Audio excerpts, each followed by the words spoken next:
Hello. അപ്പോൾ ഞാൻ ഇഡ്ഡലി ഉണ്ടാക്കാനുള്ള പരിപാടിയിലാണ്. അപ്പോൾ സാമ്പാർ ഉണ്ടാക്കുകയാണ്. അപ്പോഴത്തെ സാമ്പാറിനുള്ള തേങ്ങ വറുത്തെടുക്കുന്ന പരിപാടിയാണ്. അപ്പോൾ കഷ്ണങ്ങളൊക്കെ ഞാൻ കുക്കറിൽ ഉപയോഗിച്ച് വെച്ചിട്ടുണ്ട്. അപ്പോൾ ഇഡ്ഡലി ഞാൻ പതിവ് പോലെ തന്നെ ഇഡ്ഡലി നേരത്തെ ഞാൻ ഉണ്ടാക്കിയിട്ടുണ്ട്, സാമ്പാറും ഉണ്ടാക്കിയിട്ടുണ്ട്. നിങ്ങൾക്ക് എൻ്റെ വീഡിയോ കണ്ടവർക്ക് മനസ്സിലാവും. ഇനി സാമ്പാർ കുറച്ച് ടാസ്ക്കുള്ള പരിപാടിയാണ്. അപ്പോൾ നമ്മളുടെ തലശ്ശേരിക്കാർ എങ്ങനെയാണ് വറുത്തരച്ച സാമ്പാർ ഉണ്ടാക്കുന്നതെന്ന് ഞാൻ നേരത്തെ വീഡിയോ ഇട്ടിട്ടുണ്ട്. അത് നിങ്ങൾക്ക് വേണമെങ്കിൽ എൻ്റെ വീഡിയോ നോക്കാം, അല്ലെങ്കിൽ ഡിസ്ക്രിപ്ഷൻ ബോക്സിൽ ഇടാം. അപ്പോൾ ഇഡ്ഡലി എൻ്റെ ഒരു ഫേവറേറ്റ് ഒരു ബ്രേക്ക്ഫാസ്റ്റാണ്. അപ്പോൾ ഇഡ്ഡലി ഉണ്ടെങ്കിൽ സാമ്പാർ, ഇഡ്ഡലിയും സാമ്പാറും രാവിലെ തന്നെ അതൊരു വികാരമാണ്. അപ്പോൾ എൻ്റെ ചാനൽ സബ്സ്ക്രൈബ് ചെയ്യാത്തവരാണെങ്കിൽ ഒന്ന് സബ്സ്ക്രൈബ് ചെയ്തേക്കണേ, മറക്കരുത്. എന്നാലേ നിങ്ങൾക്ക് എൻ്റെ വീഡിയോസ് പുതുതായി പരീക്ഷണങ്ങളൊക്കെ നോട്ടിഫിക്കേഷനായിട്ട് വരുള്ളൂ. ഞാൻ വേറൊരു ടിപ്സ് പറഞ്ഞുതരാം. അതായത് ന്യൂലി മാരിഡ് കപ്പിൾസിന് ചിലപ്പോൾ ഉപകാരപ്രദമാവും. അപ്പോൾ നമ്മൾ ആദ്യമൊക്കെ ഈ കുക്കിംഗ് പരിപാടി തുടങ്ങിയ സമയത്ത് ഇതുപോലെ വീഡിയോസിൽ യൂട്യൂബിലൊക്കെ നമ്മളിങ്ങനെ ആദ്യം സെർച്ച് ചെയ്തുകൊണ്ടിരിക്കുന്നത് എങ്ങനെ പെട്ടെന്ന് രാവിലെ ബ്രേക്ക്ഫാസ്റ്റും ലഞ്ചും ഒക്കെ പ്രിപ്പയർ ചെയ്ത് പെട്ടെന്ന് ഒരു 1-1.5 മണിക്കൂറോട് നമുക്ക് എന്തൊക്കെ സെറ്റ് ചെയ്യാൻ പറ്റും എന്നുള്ളതൊക്കെയാണ് നമ്മൾ ആദ്യമൊക്കെ നോക്കിക്കൊണ്ടിരുന്നത്. ഏതൊക്കെയാണ് ഈസി ആയിട്ടുള്ള റെസിപ്പീസൊക്കെയാണ് നമ്മൾ നോക്കേണ്ടത്. അപ്പോൾ അതുകൊണ്ട് നമുക്കറിയാം അവരൊക്കെ അതായിരിക്കാം. അപ്പോൾ ചോദിക്കും നല്ല പ്രായമുണ്ടല്ലേ എന്ന്. നമ്മൾ കുറച്ച് വർഷമായല്ലോ ഈ പരിപാടി തുടങ്ങിയിട്ട്. അപ്പോൾ അങ്ങനെയുള്ളവർക്ക് ഒരു ടിപ്സ് ഞാൻ പറഞ്ഞുതരാം. ഇഡ്ഡലി ഉണ്ടാക്കുന്നവർ പലരും പറഞ്ഞു കേട്ടിട്ടുണ്ട് ഇഡ്ഡലി നന്നായിട്ടിങ്ങനെ പൂപോലുള്ള ഇഡ്ഡലി കിട്ടാറില്ല എന്ന്. സത്യം പറഞ്ഞാൽ ഞാൻ ഉണ്ടാക്കി തുടങ്ങിയ സമയത്ത് എനിക്കും കിട്ടിയിട്ടുണ്ടായിരുന്നില്ല. അതായത് ഭയങ്കര ഒരു ഹാർഡായിട്ട് ഇങ്ങനെ വായിൽ ഒട്ടിപ്പിടിക്കുന്ന രീതിയിലൊക്കെ ഇഡ്ഡലി ആയിട്ടുണ്ട്.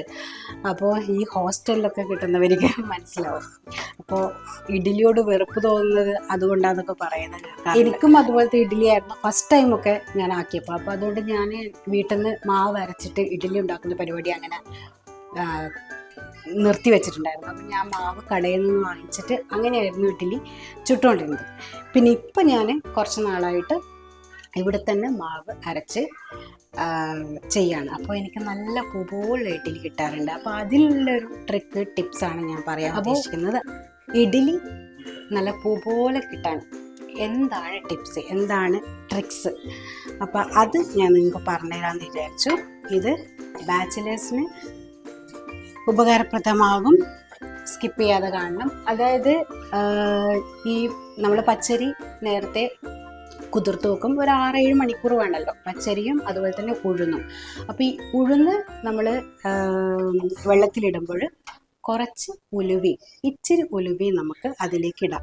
അപ്പോൾ ഇതെല്ലാവർക്കും അറിയുന്നതായിരിക്കും. പക്ഷെ ഉലുവ കൂടിപ്പോകരുത്. കൂടിപ്പോയി കഴിഞ്ഞാൽ നമുക്കൊരുമാതിരി കയ്പ്പ് ടേസ്റ്റ് വരും. അപ്പോൾ അത് ഉണ്ടാവില്ല.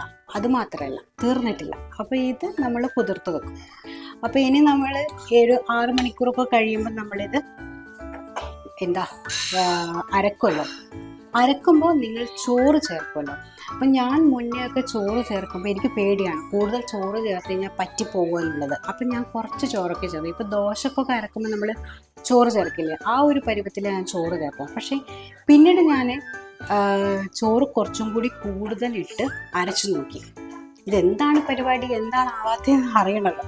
അപ്പോൾ കുറച്ച് കൂടുതൽ ഞാൻ ചോറിട്ടിട്ട് അരച്ചു നോക്കി. അപ്പോൾ അടിപൊളിയായിട്ട് ഇഡ്ഡലി കിട്ടി. അപ്പോൾ അതാണ് അതിൻ്റെ ടെക്നിക്ക്. അപ്പോൾ നിങ്ങൾ ഒന്നും കൂടി പഠിച്ചു, അതായത് നിങ്ങൾ ഇത്ര നാൾ ഇട്ടുകൊണ്ടിരുന്ന ചോറിനേക്കാളും കുറച്ചും കൂടി കൂടുതൽ ഇട്ട് നോക്കും. അപ്പോൾ കറക്റ്റ് നിങ്ങൾക്ക് ഇഡ്ഡലി അടിപൊളിയായിട്ട് കിട്ടും. അപ്പോൾ ഇതൊക്കെ വലിയ സംഭവമാണെന്ന് അറിയില്ല, പക്ഷേങ്കിൽ ചില ആൾക്കൊക്കെ അത് യൂസ്ഫുൾ ആവുമെന്ന് വിചാരിച്ചുകൊണ്ടാണ് ഞാൻ പറയുന്നത്. നിങ്ങളൊന്ന് ട്രൈ ചെയ്ത് നോക്കൂ. അപ്പോൾ എല്ലാവരും ഹാപ്പി ആയിരിക്കും. അപ്പോൾ ഞാൻ എൻ്റെ പാചകങ്ങളൊക്കെ തകൃതിയായിട്ട് ഫിനിഷ് ചെയ്യട്ടെ. അപ്പോൾ അടുത്ത വീഡിയോയിൽ കാണാം. എന്തെങ്കിലും ഉണ്ടെങ്കിൽ കമൻറ്റ് ബോക്സിൽ കമൻറ്റ് ചെയ്യാൻ മറക്കരുത്. Okay, by.